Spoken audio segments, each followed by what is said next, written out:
Student, তোমরা যারা ক্যালকাটা ইউনিভার্সিটির আন্ডারে থার্ড সেমিস্টারের ছাত্রছাত্রী আছো এবং তোমাদের শিক্ষাবিজ্ঞান সাবজেক্টটা পাস কোর্সে আছে, তোমাদের জন্য আজকের ক্লাসটা খুবই গুরুত্বপূর্ণ।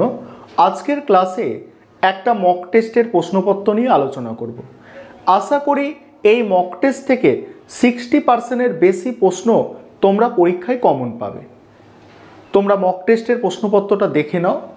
আরেকটা বিষয় এখানে বলবো, তোমাদের মক টেস্টের প্রশ্নপত্র আজকের ক্লাসে আমি আলোচনা করেছি, এর সঙ্গে তোমাদের বড় প্রশ্নর সাজেশান নিয়েও আলোচনা করেছি মক টেস্টের প্রশ্নপত্র আলোচনার শেষে। অর্থাৎ তোমাদের 10 নম্বর এবং 5 নম্বরের জন্য যে প্রশ্নগুলো তৈরি করতে হবে। তোমরা কমেন্ট করে অবশ্যই জানাবে মক টেস্টে যে প্রশ্নপত্রগুলো আছে তোমরা এই প্রশ্নপত্রগুলো তৈরি করেছো কিনা। আরেকবার প্রশ্নের প্যাটার্নটা আমি বলে দিতে চাই। তোমাদের 65 নম্বরের পরীক্ষা হবে। 10 নম্বরের প্রশ্ন 3টে উত্তর লিখতে হবে। 4টে পরীক্ষায় দেওয়া থাকবে, 3টে উত্তর লিখতে হবে। 5 নম্বরের প্রশ্ন 5টা অ্যান্সার করতে হবে, 6টা দেওয়া থাকবে। এবং 2 নম্বরের তোমরা জানো 2 নম্বরের প্রশ্ন 5টা পরীক্ষায় অ্যান্সার করতে হয়, সেক্ষেত্রেও একটা এক্সট্রা দেওয়া থাকবে। এই হচ্ছে তোমাদের প্রশ্নের প্যাটার্ন। এবারে তোমরা মক টেস্টের প্রশ্নপত্র এবং সাজেশানটা দেখে নাও। এবারে তোমরা মক টেস্টের প্রশ্নপত্রটা দেখে নাও। দেখো, প্রথমে তোমাদের এডুকেশন সাবজেক্টে 10 নম্বরের প্রশ্ন থাকে। 10 নম্বরের প্রশ্ন তোমাদের 3টে লিখতে হয়, দেওয়া থাকে 4টে। কি প্রশ্ন আমি রেখেছি মক টেস্টের প্রশ্নপত্রে দেখো। 10 নম্বরের জন্য 1 নম্বর প্রশ্ন, শিক্ষার সহিত সমাজতত্ত্বের প্রকৃতি ও তাৎপর্য আলোচনা করো। দ্বিতীয় প্রশ্ন, সামাজিকরণ প্রক্রিয়ায় পরিবার ও বিদ্যালয়ের ভূমিকা লেখো। 3 নম্বর প্রশ্ন, সামাজিক পরিবর্তন বলতে কী বোঝো? শিক্ষাকে কেন সমাজ পরিবর্তনের হাতিয়ার বলা হয়? পরের প্রশ্ন, সামাজিক যোগাযোগ বলতে কী বোঝো? সামাজিক যোগাযোগের ক্ষেত্রে যে কোনো দুটি অপ্রথাগত সংস্থার ভূমিকা আলোচনা করো। তারপরের প্রশ্ন আছে দেখো। পরের প্রশ্ন 5 নম্বরের প্রশ্ন তোমাদের লিখতে হয় 5টা। কটা দেওয়া থাকে দেখো? দেওয়া থাকে তোমাদের দেখো 6টা দেওয়া থাকে, একটা বেশি দেওয়া থাকে। দেখো 3টে 6টা প্রশ্ন থাকে, 5টা পরীক্ষায় লিখতে হবে। এখানে বলা হচ্ছে দেখো, প্রথম প্রশ্ন, সমাজতত্ত্ব ও শিক্ষার মধ্যে সম্পর্ক লেখো। দ্বিতীয় প্রশ্ন, প্রাথমিক ও গৌণ গোষ্ঠীর মধ্যে যে কোনো 5টি পার্থক্য লেখো। পরের প্রশ্ন, সামাজিক বিচলনের ক্ষেত্রে শিক্ষার ভূমিকা উল্লেখ করো। তারপরের প্রশ্ন আছে প্রযুক্তি ও শিক্ষার সম্পর্ক লেখো। তারপরের প্রশ্ন, শিক্ষা ও সংস্কৃতির সম্পর্ক আলোচনা করো। পরের প্রশ্ন আছে শিক্ষার সহিত সমাজতত্ত্বের ধারণা লেখো। এবারে তোমাদের 2 নম্বরের প্রশ্ন দেখো। 2 নম্বরের প্রশ্ন তোমাদের 5টা পরীক্ষায় লিখতে হবে, থাকে 10 নম্বর মোট। এখানেও তোমাদের 6টা প্রশ্ন পরীক্ষায় দেওয়া থাকে, তার মধ্যে তোমাদের 5টা প্রশ্নের উত্তর করতে হয়। প্রথম প্রশ্ন, সমাজতত্ত্ব বলতে কী বোঝো? দ্বিতীয় প্রশ্ন, প্রান্তিক গোষ্ঠীর 2টি বৈশিষ্ট্য লেখো। 3 নম্বর প্রশ্ন, সামাজিক মিথস্ক্রিয়া বলতে কী বোঝো? পরের প্রশ্ন আছে সামাজিক স্তরবিন্যাস কী?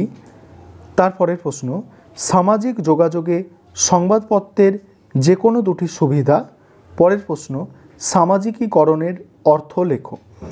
এবারে তোমরা সম্পূর্ণ সাজেশানটা দেখে নাও। তোমাদের সকলকে বলবো তোমরা মক টেস্টে যে প্রশ্নপত্র আছে এগুলোকে খুব ভালো করে দেখে যাবে। তারপর সময় বাঁচলে তোমরা টোটাল যে সাজেশান দিয়েছি এই সাজেশানের প্রশ্নের অ্যান্সারগুলো দেখার চেষ্টা করবে। সবার আগে কিন্তু মক টেস্টের প্রশ্নপত্রগুলো তোমরা অবশ্যই করবে। এবারে তোমরা সম্পূর্ণ সাজেশানটা দেখে নাও। দেখো, প্রথমে তোমাদের 10 নম্বরের প্রশ্ন। 10 নম্বরের প্রশ্ন আমি সাজেশানে মোট 9টা রেখেছি, এর মধ্যে প্রথম 7টা প্রশ্ন খুবই গুরুত্বপূর্ণ। প্রথম প্রশ্ন কি আছে দেখো, শিক্ষার সহিত সমাজতত্ত্বের প্রকৃতি ও তাৎপর্য আলোচনা করো, যেটা তোমাদের মক টেস্টে আমি রেখেছি।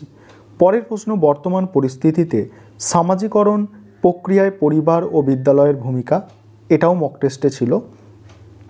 3 নম্বর প্রশ্ন, সামাজিক পরিবর্তন বলতে কী বোঝো? শিক্ষাকে কেন সমাজ পরিবর্তনের হাতিয়ার বলা হয়? 4 নম্বর প্রশ্ন, সামাজিক যোগাযোগ বলতে কী বোঝো? সামাজিক যোগাযোগের ক্ষেত্রে যে কোনো দুটি অপ্রথাগত সংস্থার ভূমিকা আলোচনা করো। পরের প্রশ্ন 5 নম্বরের প্রশ্ন, শিক্ষার সহিত সমাজতত্ত্বের সংজ্ঞা দাও। শিক্ষা ও সমাজতত্ত্বের মধ্যে সম্পর্ক আলোচনা করো। পরের প্রশ্ন আছে, সামাজিক স্তরবিন্যাসে বিভিন্ন উপাদান সম্পর্কে আলোচনা করো। তারপরে প্রশ্ন আছে, সামাজিক বিচলনতা যেটাকে সোশ্যাল মোবিলিটি বলা হয়, কারণগুলি উল্লেখ করো আর সামাজিক বিচলতার ক্ষেত্রে শিক্ষার ভূমিকা লেখো বা আলোচনা করো। পরের প্রশ্ন আছে বর্তমান পরিস্থিতিতে প্রযুক্তি ও শিক্ষার সম্পর্ক ব্যাখ্যা করো। তারপরের প্রশ্ন, সামাজিক পরিবর্তন ও শিক্ষার মধ্যে সম্পর্ক লেখো। এবারে 5 নম্বরের জন্য যেগুলো তোমাদের তৈরি করতে হবে দেখে নাও। 5 নম্বরের প্রথম প্রশ্ন, সমাজতত্ত্ব ও শিক্ষার মধ্যে সম্পর্ক লেখো। দ্বিতীয় প্রশ্ন, প্রাথমিক ও গৌণ গোষ্ঠীর মধ্যে যে কোনো 5টি পার্থক্য লেখো। 3 নম্বর প্রশ্ন, সামাজিক বিচলনের ক্ষেত্রে শিক্ষার ভূমিকা উল্লেখ করো। 4 নম্বর, প্রযুক্তি ও শিক্ষার সম্পর্ক লেখো।